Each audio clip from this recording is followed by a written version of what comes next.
Hey guys, so today I'm gonna be doing the third chapter in my Babysitters Club series, Christy's Great Idea, the book. So I posted chapter 2 yesterday, I think, last night. So I'm gonna go ahead and begin reading chapter 3 of Christy's Great Idea. Just trying to get it out here, letting it load.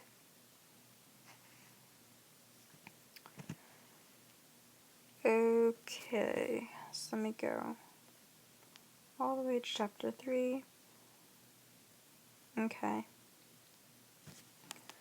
so let's begin. Okay. Mr. Redmond accepted my composition on decorum and handed it to him before school so he wouldn't have to read it while the entire class was hanging around. He didn't count the words, just skimmed it, looked up at me and said, "This is fine, Christy. Fine work. You express yourself very nicely on paper." And that was it. No words of wisdom, no scolding. I heaved a sigh of relief and walked to my desk with decorum. After school, Marianne and I ran home together again. It wasn't quite as hot as it had been the day before, so we weren't as uncomfortable. "You're sitting for the Pikes today." Wait, sorry, let me do that again. "You're sitting for the Pikes today?" I asked Marianne as we jogged along. Marianne nodded. "How many of them?" "There are 8 Pike children. 2, Claire and Margot." "Oh, not bad," I said. "Claire and Margot are 4 and 6. They're fun. More important, they like babysitters." "Where are you sitting today?" asked Marianne. "The Newtons. David Michael is coming with me. He can play with Jamie." "Oh, hey, great. Maybe I'll bring Claire and Margot over for a while. They can all play together, and then you can tell me about the babysitting club." "Okay," I agreed. We parted when we reached my house, and I was glad to see that I've gotten home before David and Michael. I let Louie out and made a pitcher of lemonade.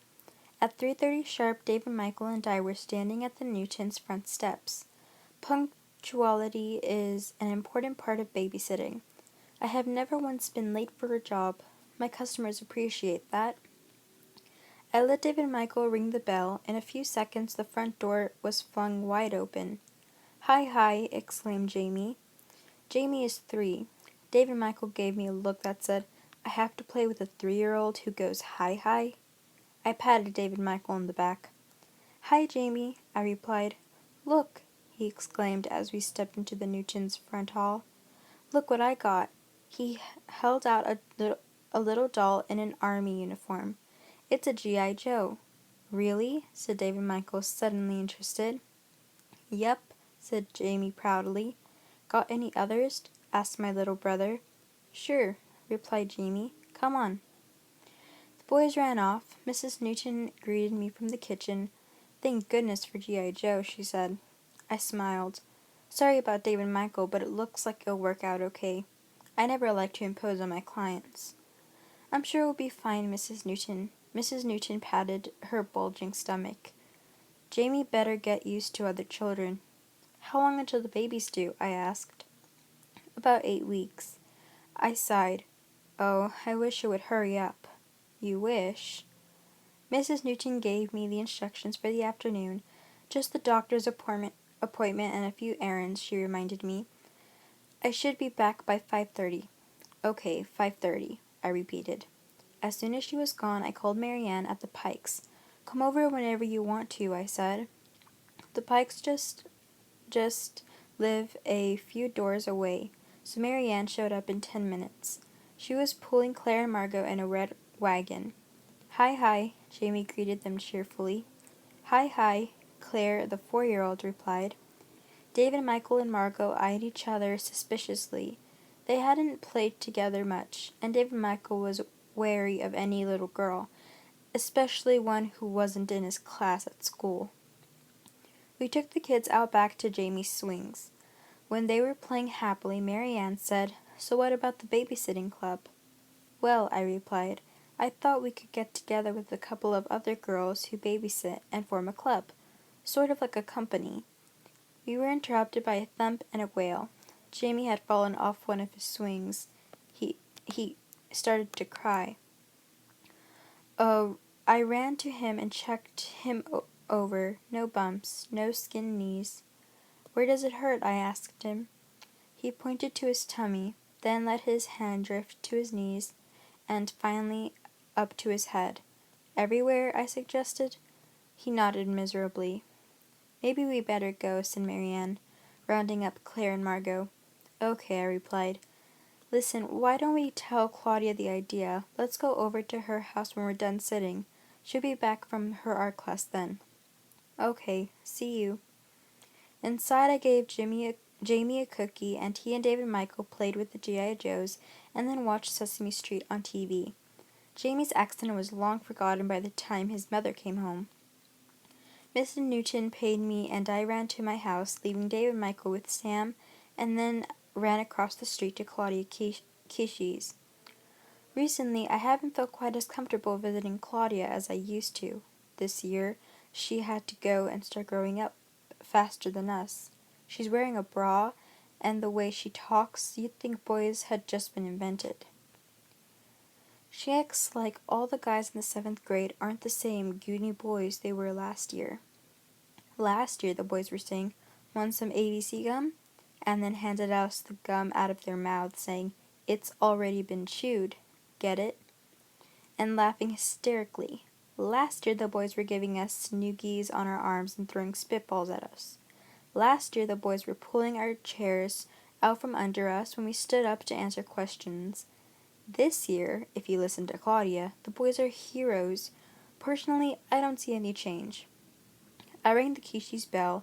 Claudia came to the door. She was wearing short, very baggy lavender plaid overalls, a white lacy blouse, a black fedora, and red high-top sneakers without socks. Her long black hair was carefully arranged in 4 braids. I felt extremely black compared to her. I was so used to seeing Claudia in outfits like that I didn't bat an eye. What I did notice was that she was wearing makeup. There was blue stuff on her eyelids, gold stuff above her eyes, and magenta stuff on her cheeks. "Claudia," I gasped. "Your face! You look like—" I couldn't stop myself in time. "You got made up for the circus. I mean, it's so colorful." "Thanks a lot." "No, honestly, Claude, you don't need makeup. You've got such a beautiful face." "Nice try," said Claudia. Claudia's parents are originally from Japan. They came to the United States when they were very young. Claudia has silky jet black hair, dark eyes, and creamy skin, without so much as a trace of a pimple. She's absolutely gorgeous, but she has this wild streak in her that makes her buy belts made of feathers and wear knee socks with palm trees on them. Makeup was something new, though. "Are you going to wear that?" I pointed to her face. "To school tomorrow?" "If I can get away with it." I nodded. Claudia's parents are very conservative. They don't understand her taste in clothes at all. They're pretty nice about the fedoras and stuff, although they won't buy any of those things for her. That's why she has to babysit to earn money for all that stuff. I don't know how the Kishis would react to Claudia's day-glow face. I don't know how her teachers would react either. I said hello to Mimi, Claudia's grandmother, who was busy making dinner, and followed Claudia upstairs to her room. "Where's Janet?" I asked. Claudia rolled her eyes. "At the university, where else?" Janet is Claudia's 15-year-old sister. She's only a sophomore in high school, but she's taking classes at Stony Brook University. This is because Janet is a real-life genius. An average person has an IQ of 100. An above-average person has an IQ of 120 to 140. A person with an IQ of 150 is considered a genius.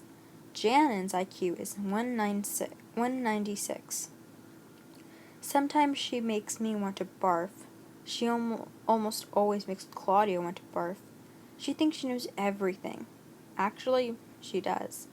She's forever correcting us. If I say, "David Michael, you can't play outside today because it's raining," Janet will say, "Christy, You should say, David Michael, you may not play outside today.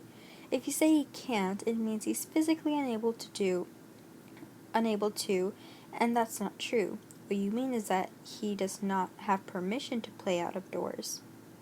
Janet sounds like a textbook. Her best friend is this 14-year-old math nerd who's going to graduate from high school in the spring. Her second best friend is her computer.